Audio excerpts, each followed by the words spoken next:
Hello வணக்கம், இது உங்கள் சிவி ஜோன்ஸ். எல்லாரும் எப்படி இருக்கீங்க? இப்போ பார்த்தீங்கன்னா லைவில் வந்து ஒரு சரியான ஒரு சம்பவம் என்னென்னா, மறுபடியும் விஜய் பார்வதி எனக்கு கம்பூர்தீன் பேசக்கூடிய விஷயங்கள் வருது. இதில் என்னங்க ஒரு சம்பவம் அப்படின்றீங்கன்னா, அந்த பக்கத்தில் வந்துட்டு அதாவது கம்பூர்தீன் பெட்ரூம்குள்ளே வந்தவொடனே இந்த பக்கம் பார்த்தாங்க, விஜய் பார்வதி இருக்காங்க தெரிஞ்சவனு குடும்பம் ஓடியாராங்க. யார்? அரோரா. எங்கே 2 பேரும் ஒன்றா சேர்ந்துருவாங்களோன்னு உடனே வந்துட்டு அப்படியே வந்து அந்த டோராண்டே நின்றுட்டுருந்தாங்க. விஜய் பார்வதி வந்து அங்கே ஏற்கனவே கொஞ்சம் காண்டில் இருந்தாங்க. என்னென்னா, விஜய் பார்வதி அந்த நாமினேட் டைமில் வந்துட்டு ரம்யா நாமினேஷன் சொல்லும் போது யோசிச்சுட்டு இருக்கும்போது ஓடி வந்தாங்க. உடனே ரம்யா வந்து விஜய் பார்வதியை சொல்லிட்டாங்க. அதில் கொஞ்சம் காண்டாயிட்டாங்க. ஓடி வந்ததுக்காக சொல்லுவாங்க அப்படின்ற மாதிரி. அப்போது இங்கே வந்து காண்டா இருக்காங்களா, இங்கே வந்து இவர் கமருதீன் இருக்கும்போது விஜய் பார்வதி சொல்கிறாங்க, கமருதீன் உனக்கு எங்கே சப்போர்ட் பண்ணணும்னு எனக்கு தெரியும், ஒரு நிமிஷம் இங்கே வாங்க ப்ரோ அண்ணா அப்படின்னோடனே அவர் சிரிக்கிறார். சொல்லு தங்கச்சி அப்படின்னு பக்கத்தில் உட்காராரு. இந்த அம்மா மூஞ்சி அப்படியே எரியுது, வயிற்றுச்சல் அப்படியே பொங்குறாங்க.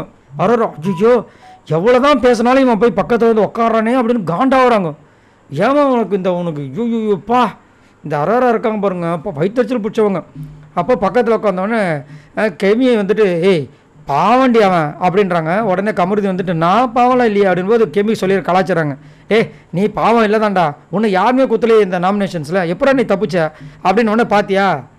அவங்களுக்கே தோணுது, ஆனால் நான் குத்துறேண்ணா அப்படின்னு விஜய் பார்வதி கேட்குறாங்க. நான் வந்துட்டு உன்னை குத்தவும் கிடையாது, கானாவினத்தையும் குத்துறம் கிடையாது. அங்கே எல்லாருமே சொன்னாங்க, இருந்தாலும் நான் குத்தலை. நான் ஏன் குத்தலைன்னா எனக்கு தெரியும். அதே மாதிரி உன்னை நான் எங்கே சப்போர்ட் பண்ணி எனக்கு தெரியும். ஆனால் ஒரு நெய்க்காக இப்படி பண்ணுற பாருன்னு சொன்னோன்னே இவருக்குள்ளுக்குள்ளே இருக்கு போல இருக்குது. நல்ல வேலை ஓப்பன் நாமினேஷன் வைக்கல, இல்லைன்னா தெரிஞ்சிருக்கோம் அப்படின்னு சொல்லிட்டு ஒரு சிரிக்கிறாரு. பக்கத்தில் கானாவினத்து கூட வந்துட்டு கிளாப்ஸ் பண்ணி இது பண்ணுறாரு.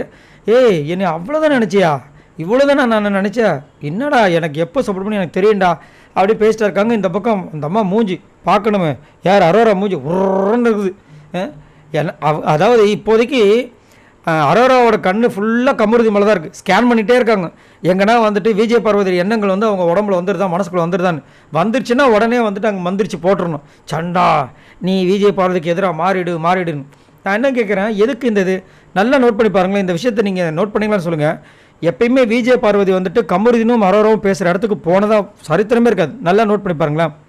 ஆனால் விஜய் பார்வதி கமருதீன் கிட்ட பேசுகிற இடங்கள்லாம் வந்துடுவாங்க இவங்க மூக்கை தூக்கிட்டு. அவங்களுக்கு மூக்கு வேர்க்குது. ஏன் மூக்கு வேர்க்குதுன்னு சத்தியமாக தெரிய மாட்டுது. சரி, இதை பற்றி உங்களோட கருத்தை சொல்லுங்கள். நான் ஆல்ரெடி சொன்னது தான். இப்போ சப்போஸ் அரோரா இல்லைன்னு வச்சுக்கோங்களேன், இவங்க 2 பேரும் ஒன்றா சேர்ந்து ஒன்றா விளையாட ஆரம்பிச்சிடுவாங்க. அரோரா இருக்கிறதுனால தான் வந்து சேர விடாமல் அவங்களால என்னென்ன முயற்சி பண்ண முடியுமோ பண்ணுறாங்க. நான் என்ன சொல்கிறேன், அரோரா உண்மையிலேயே கமருதீன் லவ் பண்ணுறாங்கன்னு நான் கூட பரவாயில்ல. அந்த இது வந்து ஒரு இடமும் தெரிய மாட்டுது. அப்புறம் எதுக்கு இந்த மாதிரி ஒரு வேலையை வந்து 7:30 வந்து பண்ணிகிட்டு இருக்காங்கன்னு சத்தியமாக புரியல. அதாவது விஜய் பார்வதிக்கிட்ட காலையில் ஜாலியாக பேசுகிறாங்க, அப்புறம் விக்ரம் வந்து உன்னை வந்து இது மாதிரி பண்ணுறான் அது மாதிரி பண்ணுறான் பார்த்து சூதானமாக இருந்துக்குன்றாங்க.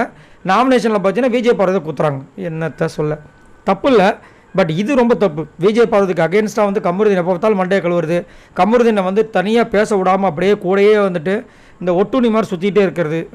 இதை பற்றி உங்களோட கருத்துக்களை சொல்லுங்கள் பாய் நண்பர்களே.